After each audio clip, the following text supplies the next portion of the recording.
उस जंगल में पृथ्वीराज नाम का एक आदमी जंगल का अफसर था। वह अपने परिवार के साथ जंगल में एक खूबसूरत बंगले में रहता था। हर रोज पृथ्वीराज अपने काम पर चला जाता।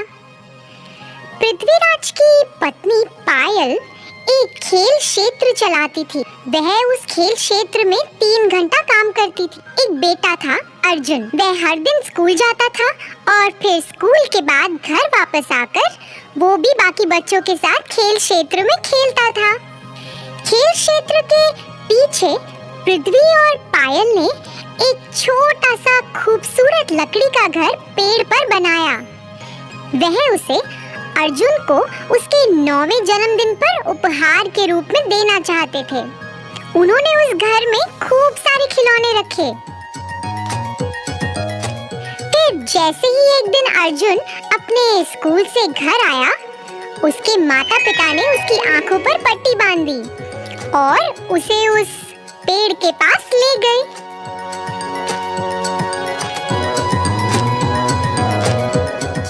जैसे ही अर्जुन ने वह घर को देखा, वह बहुत खुश हुआ। वह अपना आधा दिन उस लकड़ी के घर में ही बिताता था। एक दिन अर्जुन उस घर से अपने घर की ओर भागता हुआ आया। उसने एक चित्र बनाया था। भागते भागते अर्जुन का पैर फिसला और वह जमीन पर गिर गया। उसने जमीन पे सीप के आकार का एक शंख देखा। उसे उत्सुकता हुई कि ये क्या है, तो उसने मिट्टी में अपना हाथ डाला और उस सीप को निकाल लिया।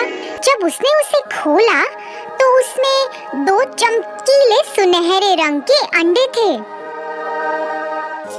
हाँ, ये तो कितने सुंदर हैं। मैं तो इन्हें अपने लकड़ी के घर में रखूंगा। अर्जुन उन अंडों को लेकर अपने लकड़ी के घर में चला गया।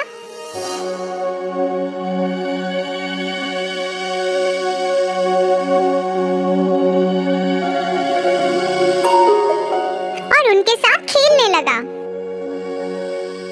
जैसे ही वह खेल रहा था, अर्जुन की माँ ने उसे पुकारा।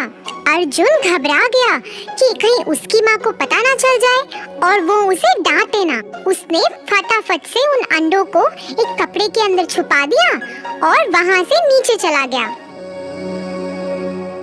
फिर अगले दिन जब अर्जुन वापस उस लकड़ी के घर में आया, उसने उन अंडों को खोजना शुरू कर दिया। उसे ये देख के बहुत हैरानी हुई कि एक दिन में ही अंडे बड़े हो गए हैं। वह उन्हें आश्चर्य से देखता रहा कि कैसे एक दिन में अंडों का आकार बड़ा हो गया है। देखते ही देखते अंडे दिन ब दिन बड़े होते गए। अर्जुन अब 11 साल का हो गया था और अंडों का आकार तो बहुत ही बड़ा हो गया। अर्जुन को ऐसा लगा कि अब तो उस लकड़ी के घर में इन्हें छुपाना नामुमकिन है। तो उसने सोचा कि अब वह उन अंडों को कहीं और जाके छुपाएगा। दूसरा स्थान खोजने के लिए वह अपनी साइकिल पर घर के आसपास देखने लगा। उसने एक पुराना सा घर देखा। उसने सोचा कि यह अच्छी जगह है जहां वह अपने अंडों को छुपा सकता है। वह जल्दी अपने घर वापस आया, उन अंडों को लिया और जल्द ही उस पुराने बंगले की ओर चला गया। उसने उन अंडों को वहां छुपा दिया और उसके बाद वह वहां कभी नहीं गया। उसे तो उस घर से डर लगता था क्योंकि वह भयानक था। ऐसे ही कुछ साल बीतते गए। अर्जुन के 18वें जन्मदिन पर अर्जुन हिमेश को अपने साथ उस पुराने बंगले में चला गया। जैसे ही उन्होंने घर का दरवाजा खोला, दोनों आश्चर्यचकित रह गए।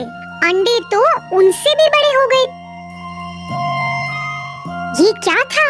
इतने बड़े कैसे हो गए अंडे? किताबें पढ़ने लगे जिससे उन्हें अंडों का ज्ञान हो। पढ़ते पढ़ते अर्जुन को कुछ प्राप्त हुआ। अर्जुन ने यह पढ़ के हिमेश को सुनाया कि ये सुनहरे अंडे तो बहुत खास हैं। ये शुरू में तो बहुत छोटे होते हैं और सीप के आकार के शंख के अंदर होते हैं, मगर जैसे ही इन्हें कोई छूता है और उस शंख से बाहर निकालता है, धीरे धीरे ये बहुत बड़े होने लगते हैं। जो भी इन अंडों को सबसे पहले पहले छूता है वो इन अंडों का मालिक बन जाता है।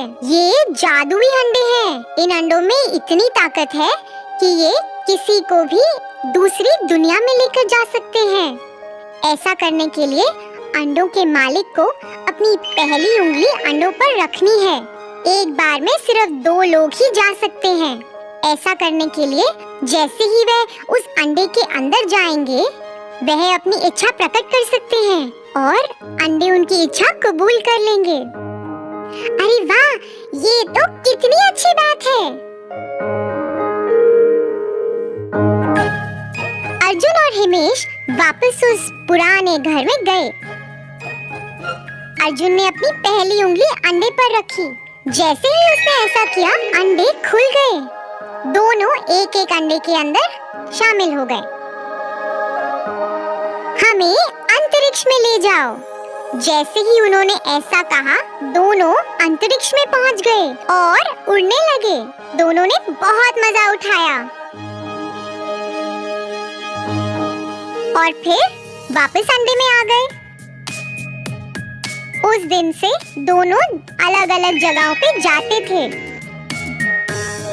एक बार वह ऐसी दुनिया में गए जहाँ बहुत प्रकार के फूल थे। उन्होंने आसमान की यात्रा की, बादलों में से गुजरते हुए, और धरती को वहाँ से देखा। फिर एक दिन वह सोच रहे थे कि अब हमें कहाँ जाना चाहिए। हे अर्जुन, अभी तक हमने कितने प्रकार की जगह देखी है, लेकिन हमें समुद्र की सैर करनी चाहिए। वहाँ तो हम अभी तक गए ही नहीं हैं। हाँ, लेकिन वहाँ हम ज्यादा देर तक रह नहीं सकते। हाँ, तो इसीलिए हमें वहाँ तैरना होगा। फिर हम समुद्र के अंदर की दुनिया को देख सकते हैं। प्यारे अंडे, हमें समुद्र के अंदर ले चलो। जैसे ही उन्होंने अपनी इच्छा प्रकट की, उन्होंने खुद को समुद्र तल पर पाया। वह इधर-उधर देखने लगे। समुद्र में भिन्न-भिन्न प्रकार की मछलियाँ थीं, फूल पौधे थे और कई अलग-अलग तरह के जीव थे। वह तो समुद्र के अंदर की दुनिया को देखकर हैरान रह गए थे। बस वो तो उस जगह का लुत्फ उठा ही रहे थे कि अचानक उन्होंने अपनी ओर आते हुए एक बड़ी मछली को देखा। हे अर्जुन, देखो वो कितनी बड़ी मछली है। हे भगवान, ये तो बहुत भयानक लग रही है। अरे ये कुछ नहीं खाएगी, ये तो सब जादू है। अरे नहीं बाबा, देखो वो हमारी ओर आ रही है। अरे हमें यहाँ से भागना चाहिए। दोनों आखिरकार चिल्लाए।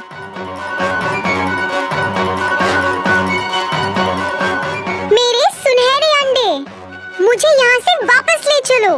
फिर जैसे ही उन्होंने ऐसा कहा, वह वापस अंडों के अंदर आ गए। उन्हें फिर एहसास हुआ कि जादू का तो इस्तेमाल करना उन्हें आ गया है, लेकिन उस जादू की मदद से उन्हें कहाँ-कहाँ जाना है, इसकी उन्हें अभी तक खबर नहीं है।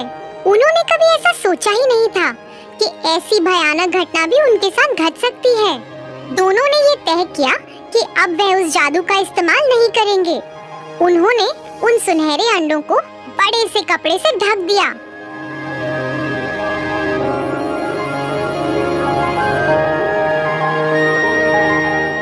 उन्होंने दरवाजे को भी अच्छे से बंद कर दिया ताकि कोई और भी उस घर में ना जा सके।